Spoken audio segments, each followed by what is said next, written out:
One Saturday in 1905, in the city of Manchester, England, a factory worker by the name of William Hope set out to photograph a friend.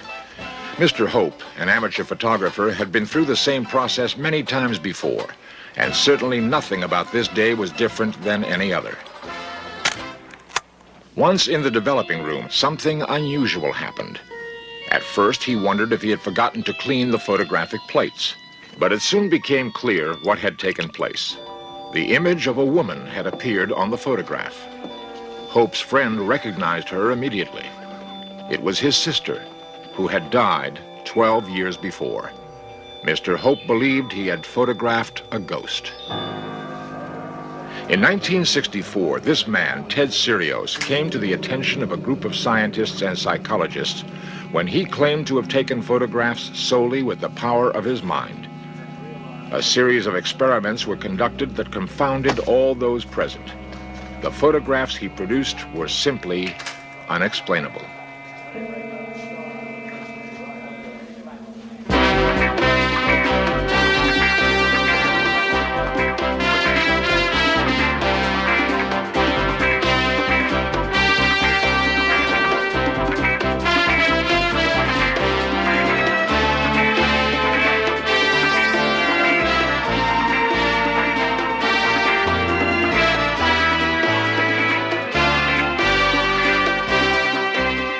This series presents information based in part on theory and conjecture. The producer's purpose is to suggest some possible explanations, but not necessarily the only ones, to the mysteries we will examine. In 1874, Sir William Crookes, a scientist and member of the London Psychical Society, was investigating the spiritual medium Florence Cook. It was said that Miss Cook would enter a cabinet and materialize a spirit named Katie King.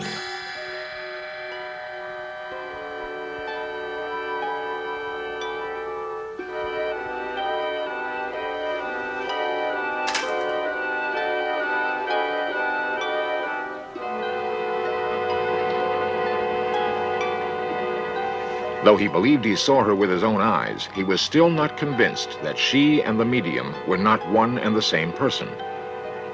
To clear up his doubt, he opened the cabinet in which the medium worked. In his own words, "I examined Katie with steadfast scrutiny until I had no doubt whatever of her reality."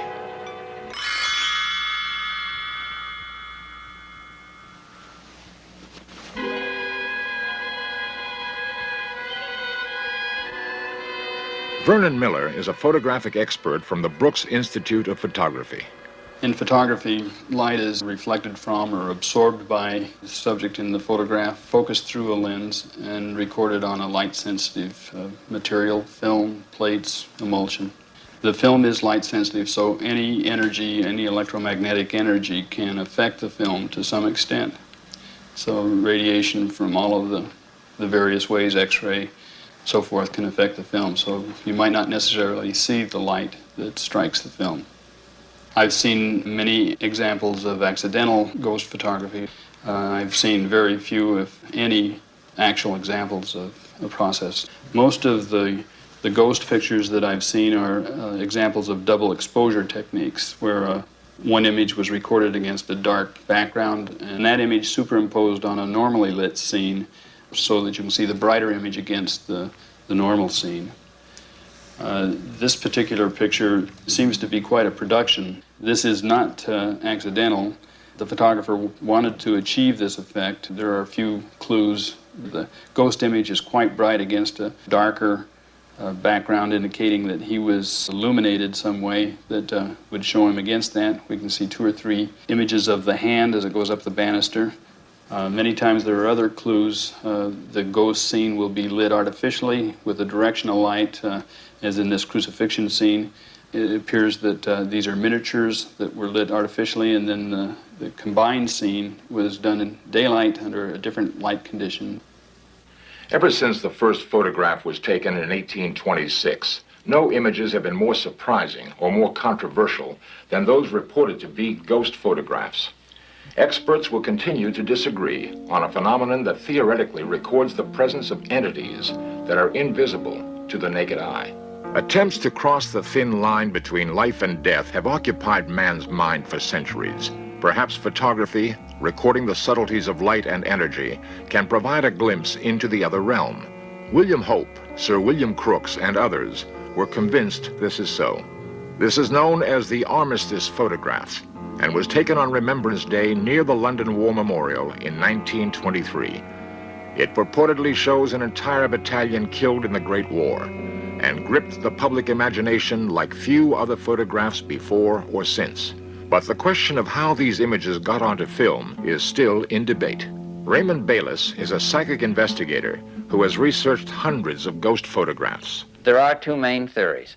One, of course, is that the origin of all psychic phenomena comes from the mind of an individual operating through the subconscious, and the other main theory is that the phenomenon itself is in some way instigated by a surviving spirit. I've taken part in some experiments that I believe were authentic, that is, that authentic psychic photographs were taken.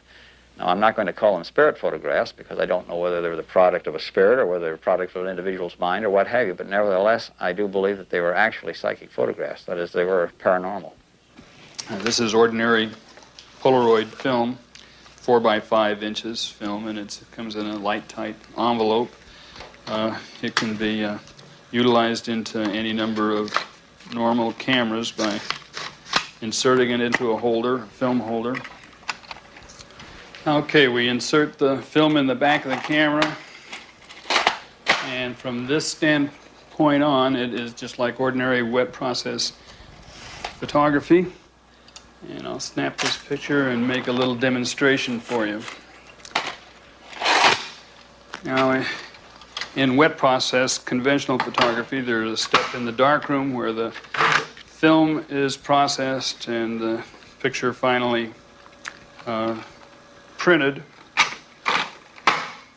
And Polaroid or instant photography has the advantage of having all of this done in front of you, so there's no chance for manipulation of the image other than right here before your eyes. So in a few seconds we can open this envelope up and examine the photograph that we just made. And here we have the image that we just photographed just now and a ghost-like image of another face that was made prior to the exposure just at this time. I'm familiar enough with this process that I would look at any image with a great deal of skepticism. Many times scientists go into experimenters with blinders on. That is, they have become so biased due to prevailing views, customs of thought, so forth, that they're no longer capable of actually examining an experiment. They may, for example, take part in an experiment, admit that all of the controls were perfect, that there was nothing wrong whatsoever, but then a few days later, they suddenly find that their view is changing. They no longer can accept it. But this is not the result of thought. This is the result, as I say, of a prevailing bias. They simply cannot examine an experiment clearly. There have been spirit photographers that have produced real psychic photographs, and in my opinion, and they have also resorted to fraud. There have been some photographers that apparently never resorted to fraud, or practically never. Bouguer was a very famous early spirit photographer, one of the pioneers, you might say. He made vast numbers of these photographs, some apparently real. But in 1875, Bouguer was put on trial for fraud by those who felt that the idea of photographing spirits was preposterous. Fraud could not be proved, and Bouguer went on to produce many more spirit photographs, some reportedly under rigid test conditions. I found a flower. Not all such cases were so bitterly fought. In 1917, Sir Arthur Conan Doyle came upon an incident that soon became well known throughout Europe. He reported that two young English girls, while playing in the woods near their home, believed they saw a gathering of fairies. They returned to the spot soon afterward and took these photographs.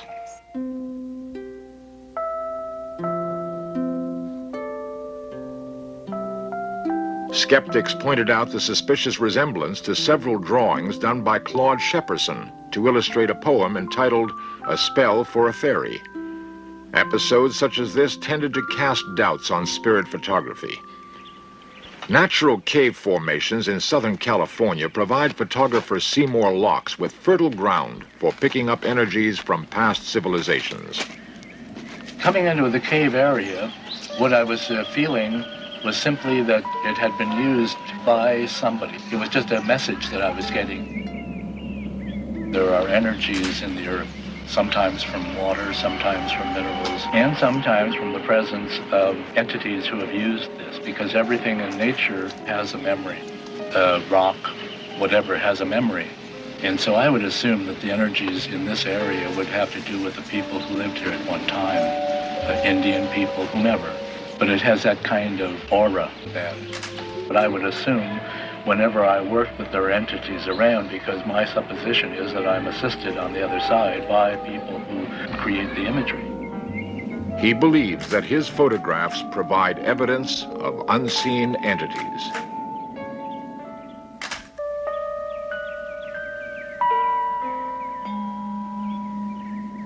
More than 10 years ago, unexplainable images began appearing in photographs taken by Seymour Locks.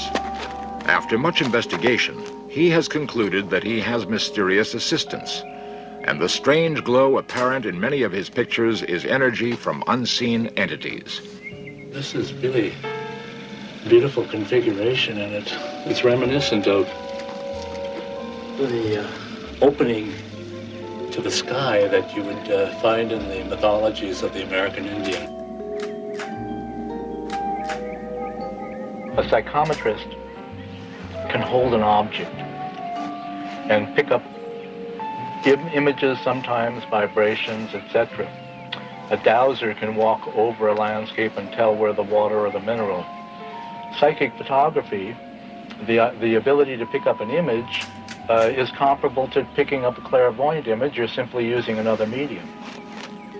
Photography is a receptive vehicle because it is silver.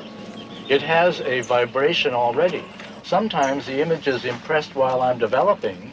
Sometimes it's impressed while it's in the camera.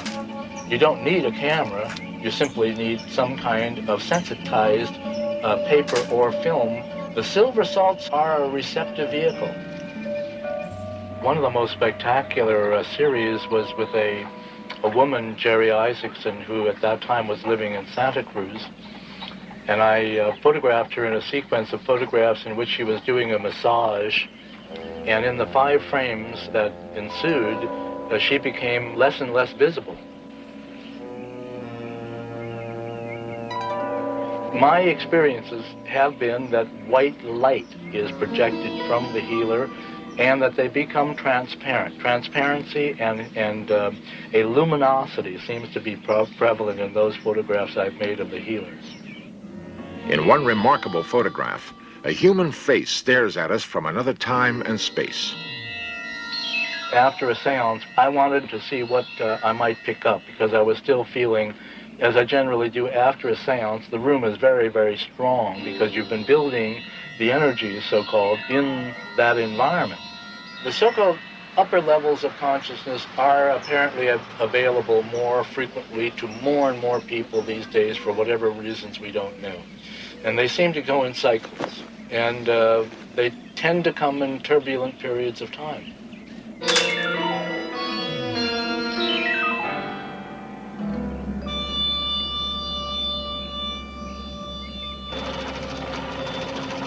Perhaps we are still evolving.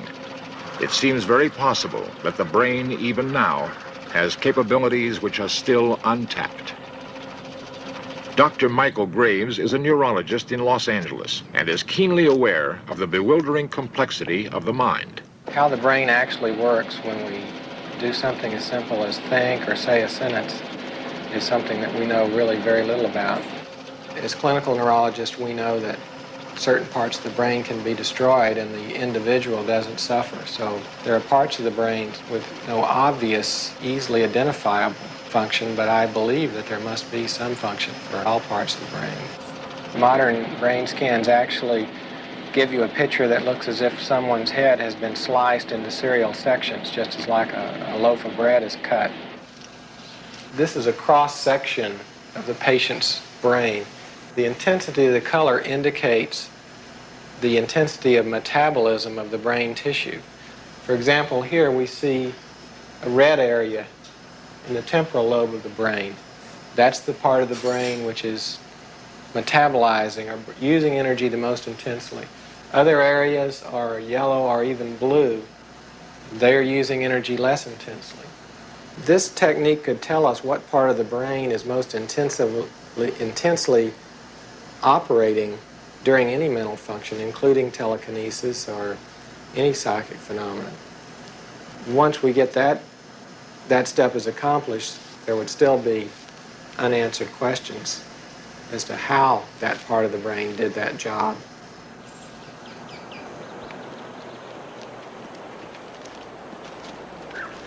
In Waterville, Maine, the Veilleur family has confounded skeptics with their ability to capture ghost images on film.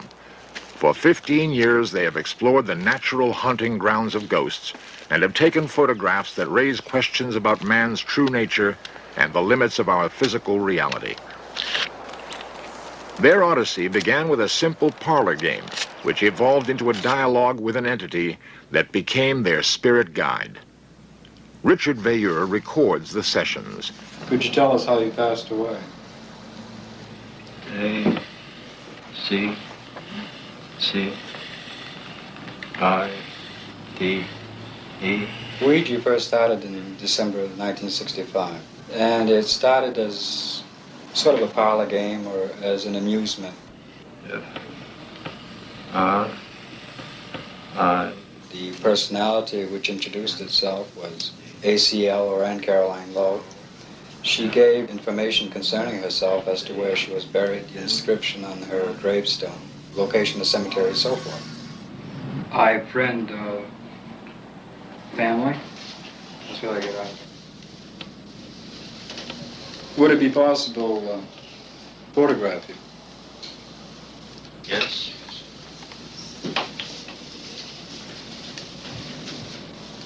They were given the location of Anne Caroline Lowe's gravesite. With some trepidation, they visited the site and took this photograph of their young spirit guide.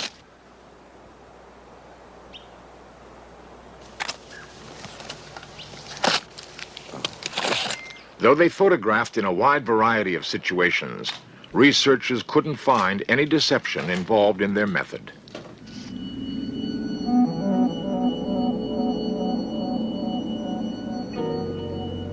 The personal reason to enter parapsychology was to determine the nature of the pictures and of the scripts.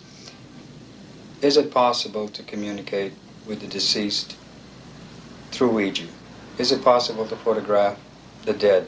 Who is communicating? SD. Certain communicators would inform us that there is a return process from their so-called reality to come back into ours in order to communicate.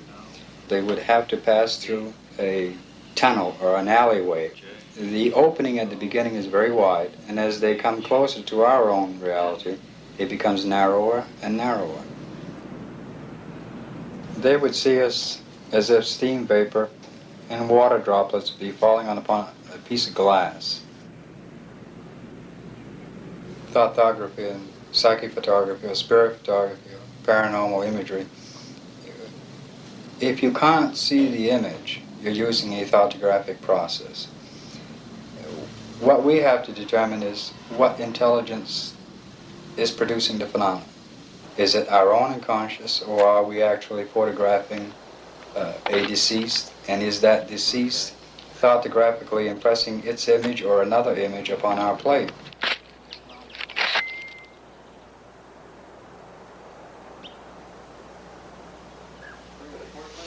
In 1966, in Denver, Colorado, a series of tightly controlled experiments are conducted.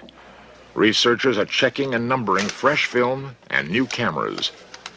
The subject of these experiments is Ted Sirios, a Chicago bellhop with an incredible mind and an incredible thirst to match. Ted Sirios' ability is the power to project his thoughts onto film. During the experiments, researchers take the pictures while Ted stares into the camera. His concentration is intense. His pulse rate rises to 120 or more. The results are staggering. Images of all kinds begin appearing on the film. A target photograph, unseen by Ted and known to only 2 of the researchers, is the image that Ted tries to duplicate. Sometimes, when he is sure he has the photograph, he shouts, "I got it that time." An amazing aspect of the pictures is that they often contain small errors in form. They are not quite exact duplicates, like the inverted strut of this plane. It is as though that part of his brain that does these things can't make up its mind about the target picture. Again and again, he matches the target pictures until it is difficult to doubt that he is actually doing what he says he is. One of the most spectacular demonstrations of all takes place in a Colorado television station. In a moment of bravado, Ted claims that he can actually put images onto the videotape. Here are the results of that experiment.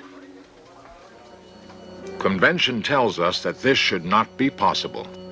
But if these images don't come from the mind of Ted Serios, where do they come from?